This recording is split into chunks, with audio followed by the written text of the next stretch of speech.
സമുദ്രങ്ങളുടെ ഗർജനങ്ങളെയും ഉയരുന്ന തിരമാലകളെയും കർത്താവ് ശക്തനാണ്. സങ്കീർത്തനങ്ങൾ 93:4.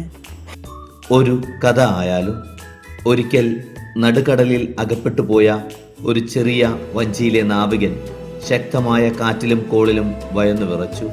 ചുറ്റും ഇരുട്ടും കൂറ്റൻ തിരമാലകളും മാത്രം. തൻ്റെ വഞ്ചി എപ്പോൾ വേണമെങ്കിലും തകരാമെന്ന് അയാൾ ഭയപ്പെട്ടു. പെട്ടെന്ന് ദൂരെ ഒരു മങ്ങിയ വെളിച്ചം അയാൾ കണ്ടു. അതൊരു വിളക്കുമാടമായിരുന്നു, ലൈറ്റ് ഹൗസ്. ആ വെളിച്ചം കണ്ടതോടെ അയാളുടെ ഭയം മാറി. കാറ്റും തിരയും അടങ്ങിയില്ലെങ്കിലും തനിക്ക് വഴികാട്ടാൻ ഒരു വെളിച്ചമുണ്ടെന്ന ബോധ്യം അയാൾക്ക് ധൈര്യം നൽകി.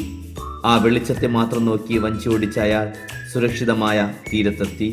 നമ്മുടെ ജീവിതത്തിലെ പ്രതിസന്ധികളാകുന്ന കാറ്റിലും കോളിനിടയിലും ദൈവത്തിൻ്റെ സാന്നിധ്യം ആ വിളക്കുമാടം പോലെയാണ്. സാഹചര്യങ്ങൾ മാറിയില്ലെങ്കിലും അവിടുന്ന് കൂടെയുണ്ടെന്ന ഉറപ്പ് നമുക്ക് മുന്നോട്ട് പോകാനുള്ള ശക്തി നൽകുന്നു.